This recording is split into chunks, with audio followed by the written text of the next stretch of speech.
Welcome back to the channel. Thank you for being here. Truly appreciate all your support. Hope you all having a fantastic day. Shout out to the 19. Like, comment, subscribe, hype. Y'all know the drill. Head into 15,000 of you wonderful people. Might be time for the Indiana Fever organization to start, if not panicking, maybe show a little concern, start paying attention to the Caitlin Clark fans. We've talked about this before. I see it in the comments here, okay? A lot of people are burying their heads in the sand if they think there are not Caitlin Clark fans who are walking away. And no, not because they're upset with Caitlin Clark, because they're tired. They're exhausted. Year 3, they still have their own organization trying to limit and diminish Caitlin Clark, and it is showing up in the one place they don't want it to, ticket sales. Yes, ticket sales. Now, I've said this before. Look, she could still get massive ratings. My point being, and I know it's tough to prove, but I talked to enough Caitlin Clark fans to know that if she draws 2 million in a game, which is huge, mm, last year if she had been healthy, but in 2024 it would have been 2.5, 2.8 million. Here is a great example. What you're looking at is this is opening night. Dallas Wings, Paige Beckers, May 9th. Lots and lots of tickets still available. These are not resale tickets. These are tickets still available if we scroll through, right? Now, I'm sure price has a little bit to do with it as the Fever keep jacking them up. Look at these all the way at the top. $130. But look, 31 tickets in this section, right? We can go 62 tickets, 42 tickets, 45 tickets, 93 tickets, and it goes like this all the way around. And people say, oh, well, it's about 70% sold out. Yes, it is. But if y'all remember, because they made a big deal about it, I think it was last year, opening game, tickets went on sale and sold out in about an hour. These have been on sale for now. I know there was still a late start because of the CBA, but again, once the CBA was signed, it's been much longer than an hour. 42 tickets, 70 tickets. And yeah, it's down here too, right? 24 tickets, 40 tickets, 32 tickets, 77 tickets. It is all over the place. Venom went in and looked. Let me bring this out, right? He went in. I couldn't find this, so good for him. Anyone know which site this is? Uh, it looks like it might be on the Fever, but he went and zoomed. Those are the available seats. Scrolling through, you can see that is a lot of seats available for opening night for Caitlin Clark after she played only 13 games. And the added benefit, she got you all pumped up by playing for USA Basketball not that long ago and not only playing well, but winning MVP of the qualifying tournament. And yet, still, all of these seats available. Caitlin Clark fans are not happy. Why don't the Fever seem to understand that? Let's check this out, folks. We've got this is again, Fever posted another tweet about tickets available, and of course they use Caitlin Clark in their promo, which they do because they seem to, like the rest of the league now, the Indiana Fever themselves, very, very happy. I'm about to knock my camera over. Very, very happy to have the money from Caitlin Clark, but they don't want the actual fans and they don't want Caitlin Clark to shine. This is under that Indiana Fever post.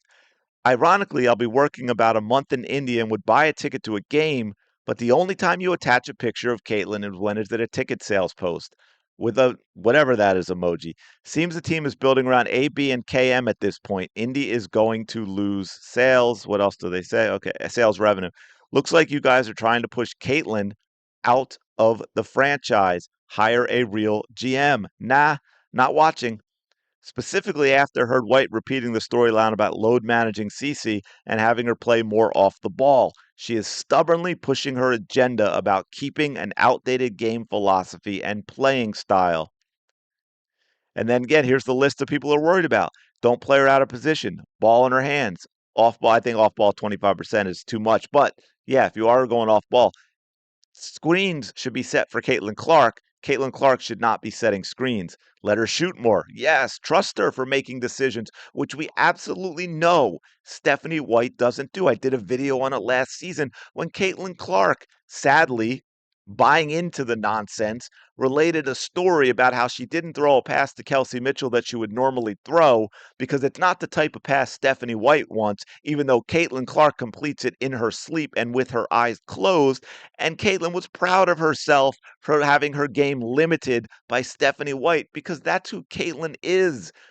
That's one of this is not y'all have had a friend or someone who is that person everyone goes to that sort of takes advantage of, right? Because they're so nice and they don't say no to people who ask for favors, even though they should at times, even though they are favors they should not be doing, or, it puts a lot of burden on their life or whatever. And of course, that same person will never ask anybody else for a favor because, again, they're too nice.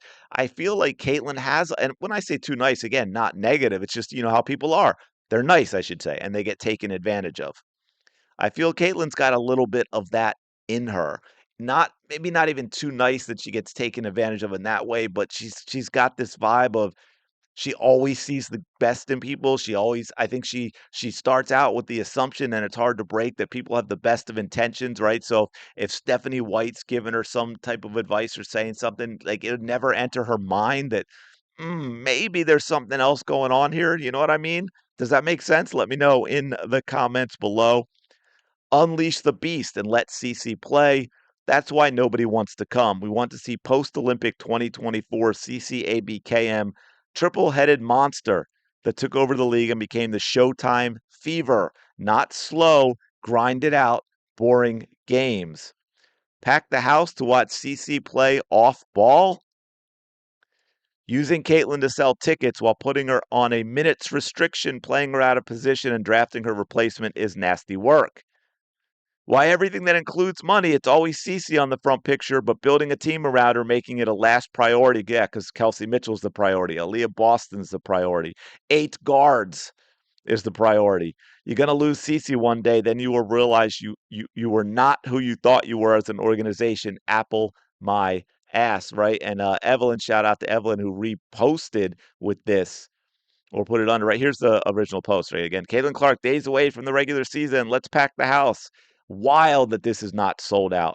No thanks. I'm good.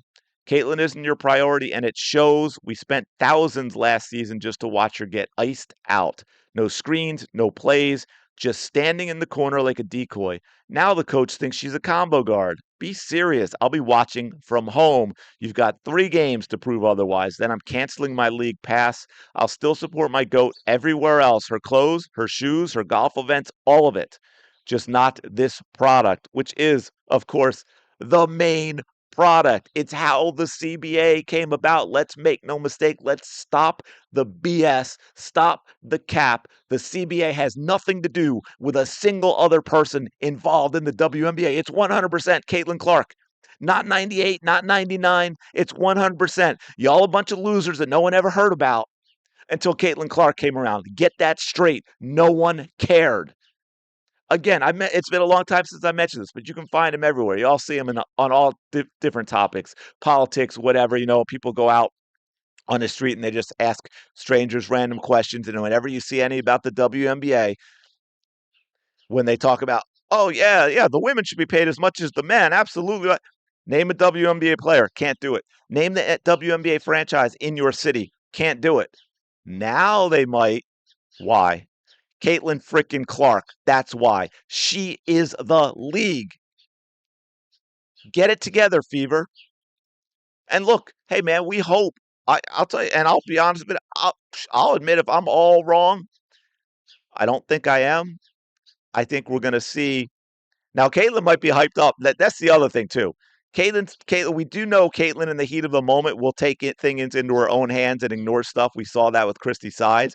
So when she does light it up, it's still always going to be, well, is that Caitlin going off the reservation?